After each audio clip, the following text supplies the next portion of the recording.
Hi friends, good morning, नमस्कार। बहुत बहुत स्वागत है आपका हमारे यूट्यूब चैनल विभू इंस्टीट्यूट में। आज का हमारा टॉपिक होगा एनालिटिकल पैराग्राफ राइटिंग।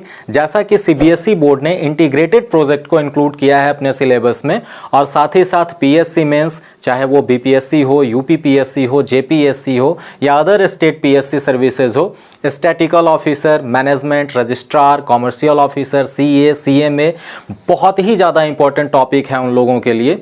यह देखने में जितना टफ होता है, इसे रिप्लाई करना उतना ही आसान है। अगर आपने बेसिक्स लर्न कर लिया तो ये मेरी गारंटी है कि आप 10 आउट ऑफ 10 स्कोर कर सकते हैं। तो सॉल्यूशन के लिए हमारा कंसेप्ट क्या होगा, एनालिसिस के लिए हमारी स्ट्रेटेजी क्या होगी, क्या डूज हैं, क्या डोंट्स हैं, ये सारी चीज़ें आज हम विस्तार से समझेंगे। तो आप फटाफट हो जाइए तैयार। आइए शुरू करते हैं।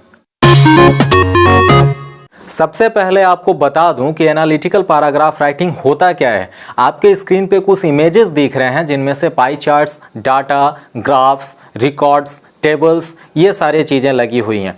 इन्हें लैंग्वेज में बेहतर से बेहतरीन तरीके से कैसे लिखते हैं, इसी को हम एनालिटिकल पैराग्राफ राइटिंग कहते हैं। अब हमारा लिखने का फॉर्मेट क्या होगा वो देखते हैं। तो हमारे लिखने का फॉर्मेट के लिए सिर्फ 3 चीज़ें हैं यहाँ पे, जो कि इंट्रो है, बॉडी है और कंक्लूजन है। अब विस्तार से समझते हैं कि इनके लिए हमारी स्ट्रेटजी क्या होगी।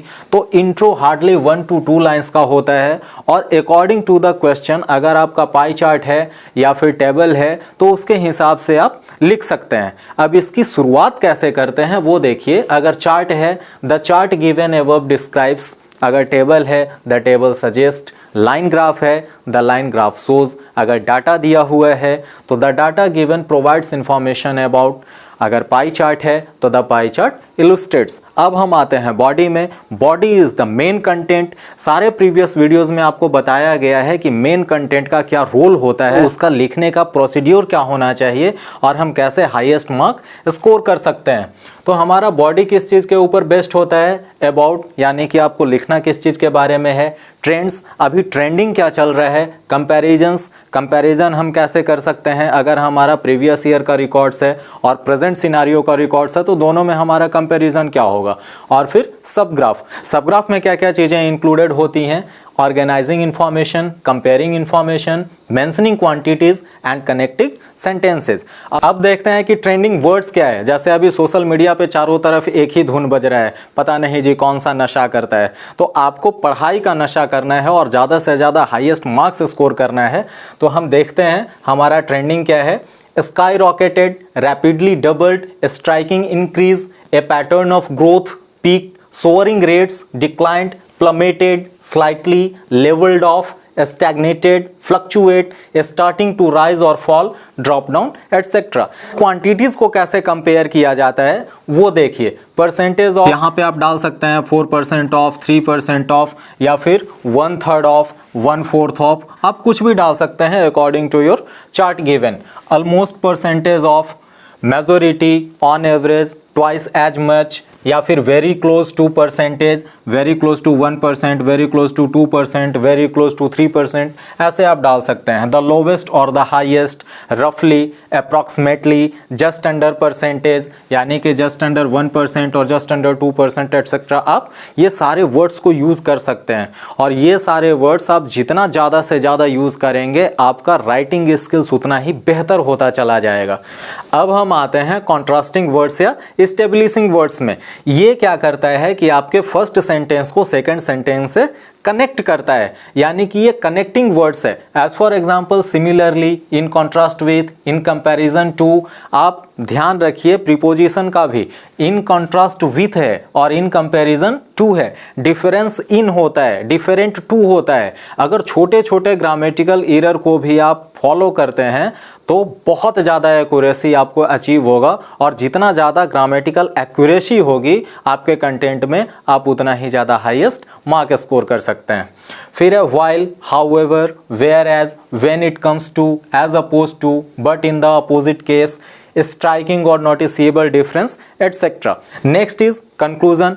अब आपका इंट्रो हो गया, बॉडी हो गया, यानी कि मेन कंटेंट हो गया, तो लास्ट में होता है कंक्लूजन, यानी कि according to you what are the scenarios and what are their solutions. तो ओवरऑल समरी को ही हम क्या कहते हैं, कंक्लूजन कहते हैं। और कंक्लूडिंग वर्ड्स क्या होता है, subsequently, overall, in all, in a nutshell, in short, for a chart given, therefore, so, including, hence, etcetera. These are all the concluding words. तो आपके बोर्ड पे जितना भी वर्ड्स लिखा हुआ है, अगर आप एनालिसिस के लिए इन सारे ट्रेंडिंग वर्ड्स को, कंट्रास्टिंग वर्ड्स को, इस्टेब्लिशिंग वर्ड्स को और क्वांटिटीज कंपैरिजन को यूज़ करते हैं तो आपका एनालिसिस बहुत ही बेटर होता चला जाता है और आप highest to highest score gain कर सकते हैं। इन सारी चीज़ों को मैं अभी एग्जाम्पल के थ्रू आपको समझाने वाला हूँ। एग्जाम्पल से पहले आपको ये बता दूँ कि हमें किन किन पॉइंट्स का ध्यान रखना होता है। तो first point is language. Language must be simple. मैंने अपने सारे प्रीवियस वीडियोस में बताया है कि आप चाहे राइटिंग स्किल्स से कोई भी टॉपिक को उठा लीजिए, वो नोटिस हो, इन्विटेशन हो, रिपोर्ट राइटिंग हो, लेटर राइटिंग हो या फिर एडवर्टाइजमेंट राइटिंग हो, कुछ भी हो, आपका लैंग्वेज जितना ही ज़्यादा क्लियर होगा, जितना ही ज़्यादा सिंपल होगा, आपके एग्जामिनर या फिर आपके ऑडियंस बहुत ही ज़्यादा आपसे इम्प्रेस होते हैं। अगर आपके पास चार्ट दिया हुआ है, टेबल दिया हुआ है, डाटा दिया हुआ है, ग्राफ दिया हुआ है, तो आपको उसका एनालिसिस करने का जो तरीका होना चाहिए वो बहुत ही कम्प्रीहेंसिव और ब्रीफ होना चाहिए, ताकि कम से कम समय में ज़्यादा से ज़्यादा चीज़ों को आप इंक्लूड कर सकें। Second is no personal observation. आपको जो भी ग्राफ में दिया हुआ है, जो पाई चार्ट में दिया हुआ है, उसी के अकॉर्डिंग आपको एनालिसिस करना है। आपको अपना पर्सनल ऑब्जर्वेशन नहीं करना है, ये जानते हुए भी कि क्या सही है क्या गलत है। कभी भी आपको अपना पर्सनल ऑब्जर्वेशन नहीं पुट करना है।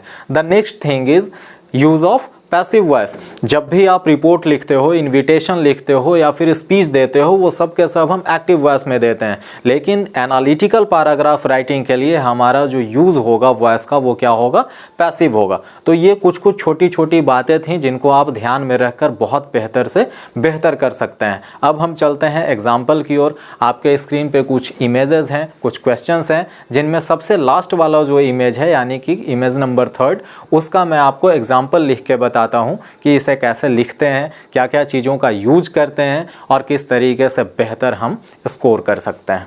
देखिए, अकॉर्डिंग टू क्वेश्चन हमने यहाँ पे उसका सॉल्यूशन लिखा हुआ है। The given pie chart illustrates, जैसा कि आपको बताया गया था इंट्रो में, given pie chart illustrates 7 different categories of households living in poverty in UK in 2002। अब हम आते हैं मेन कंटेंट की ओर। It is clearly evident from the pie chart, ये हमने यूज़ किया हुआ है trending, that 26% of the total poverty stricken households are those of sole parents, single people without children account for the second highest. यहाँ पे comparison हो रहा है और हमने यहाँ पे डाला हुआ है ट्रेंडिंग वर्ड्स को। Proportion with 24%। In contrast to, यहाँ पे क्वांटिटीज को कंपेयर किया जा रहा है। Couples without children that accounts for just 9%, couples with children accounts for 15%। यहाँ पे कंपैरिजन अगर हम करते हैं तो 9% और यहाँ पे 15% of the poor households. Single aged persons and aged couples proportion for 12% together for poor households. अब आते हैं कंक्लूजन में। कंक्लूजन की शुरुआत हम कहाँ से करते थे, सब्सिक्वेंटली या ओवरऑल या फिर इन ए नटसेल, तो हमने यहाँ पे ओवरऑल लिया है।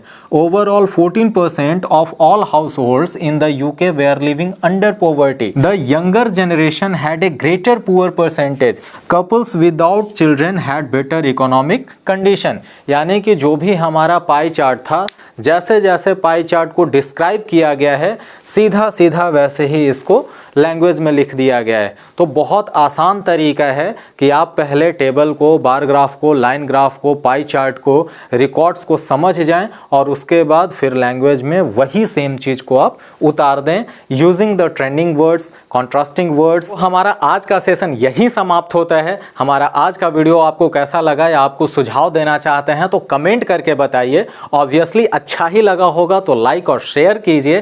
क्वेश्चंस और प्रैक्टिस सेट्स के पीडीएफ के लिए आप हमें हमारे टेलीग्राम चैनल विभू इंस्टीट्यूट को फॉलो कर सकते हैं, लिंक आपके डिस्क्रिप्शन बॉक्स में दिया गया है। दीजिए अब इजाजत, मिलते हैं नेक्स्ट वीडियो में फिर किसी नए टॉपिक के साथ। तब तक के लिए bye bye, thanks for watching.